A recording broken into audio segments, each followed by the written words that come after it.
noches, estamos aproximándonos a nuestro receso veraniego. Ya yo me estoy preparando para el verano, me quité un poco de pelo porque el calor es el calor.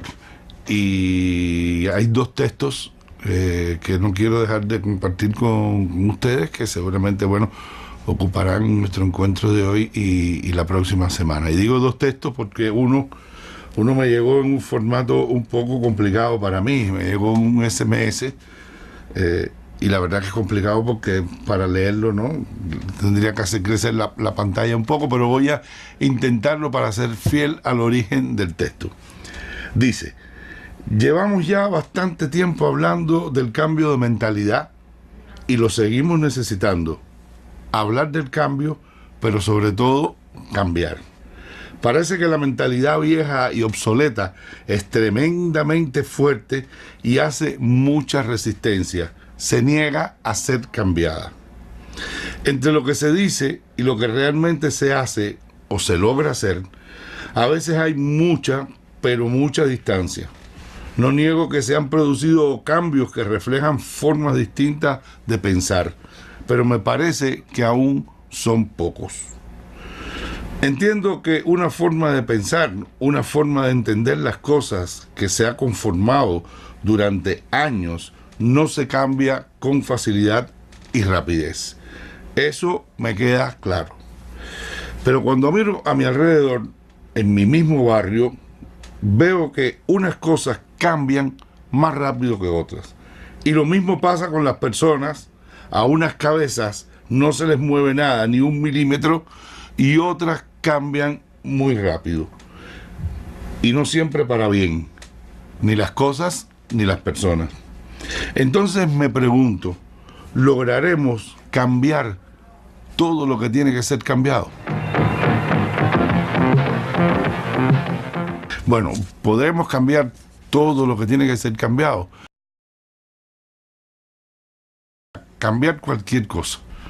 Lo primero es que hay que estar bien convencido de que uno lo puede hacer, de que lo va.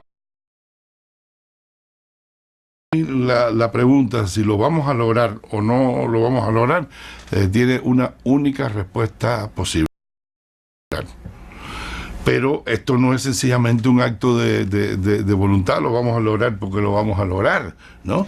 Para lograrlo necesitamos de alguna manera establecer una serie de cosas importantes, ¿no?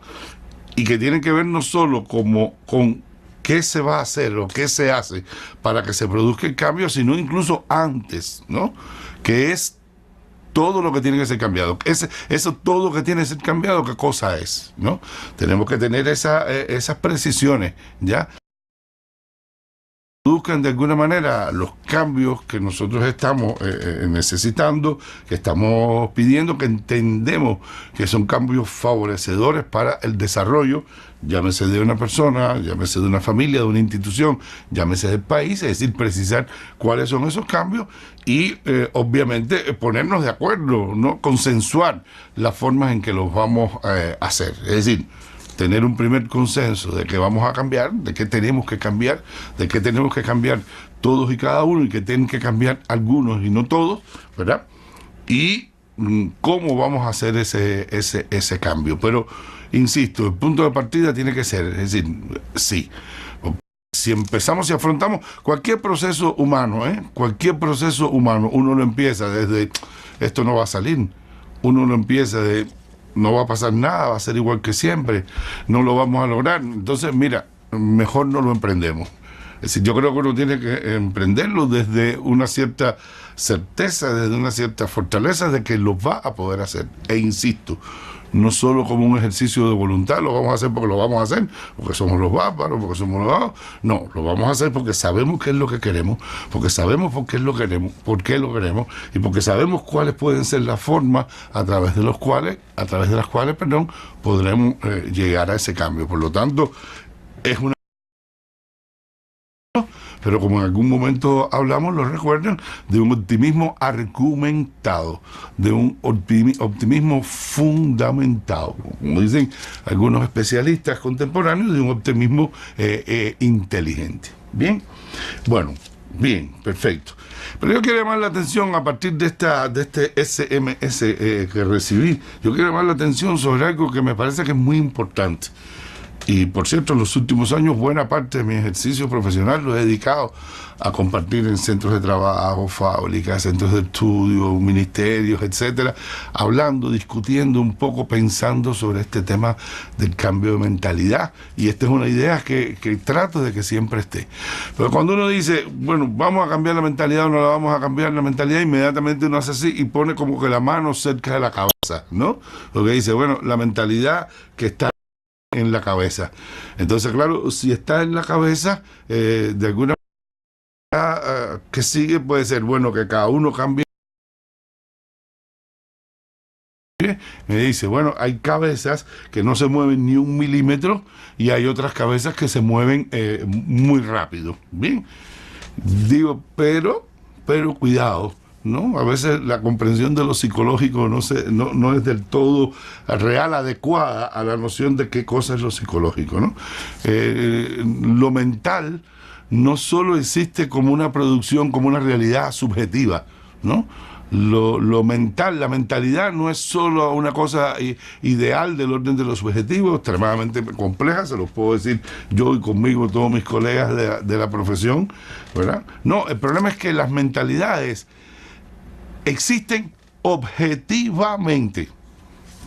Las mentalidades existen objetivamente, ¿no? Pongamos por caso, si usted dice, me voy a retrotraer un poco en el tiempo, seguramente que con alguna imprecisión. Si usted dice, ¿no? Cuando un niño se enferma en una casa, en una familia, ¿verdad? Si la mujer falta al trabajo, se le considera el día justificado. Si el que falta es el hombre, pongamos el padre, no tiene una ausencia justificada. Entonces, a la mujer se le justifica, al hombre no.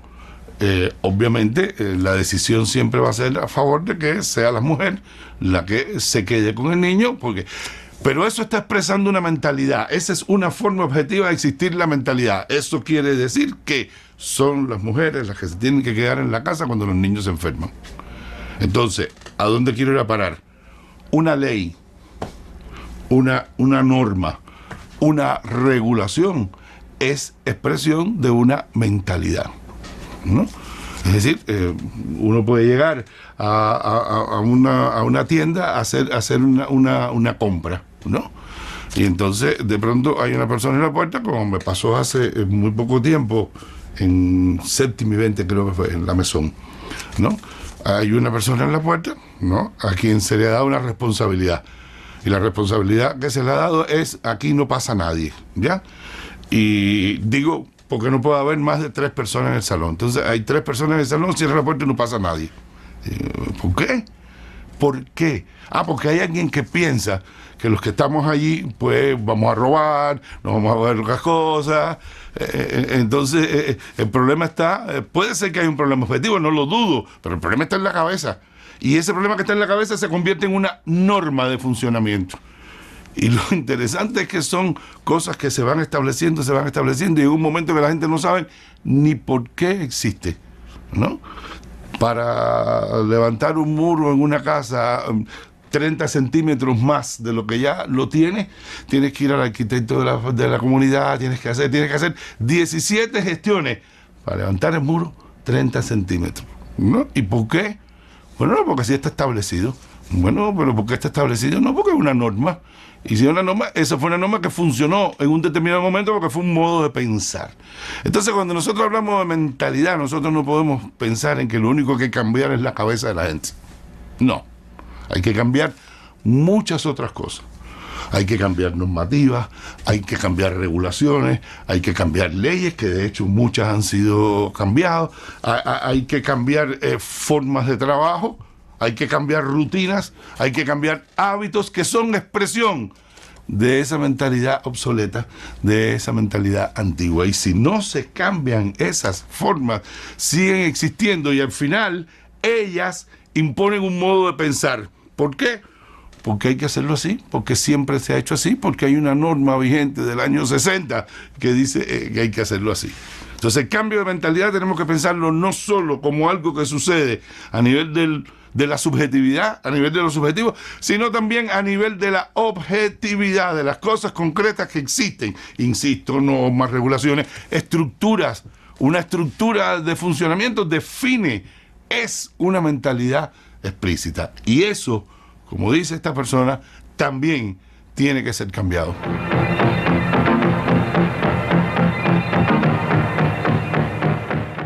Que el cambio es inevitable, es inevitable.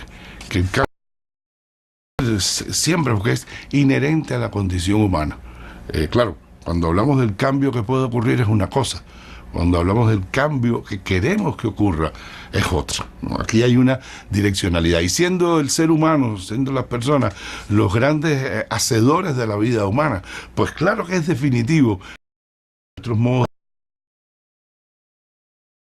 de entender, en nuestros modos de relacionarnos. No hay duda, pero ese cambio no se va a producir si no se produce el cambio, llámosle así, en la mentalidad objetiva existente, en los contextos, en las formas en que esa realidad existe en nuestro cotidiano de vida y en última instancia condiciona nuestras formas de pensar y de actuar. Así que ese cambio tiene que venir como inevitable, es imprescindible para abrir entonces mejor el camino del cambio de la mentalidad. Créame, piénselo y estará de acuerdo conmigo. Vale la pena.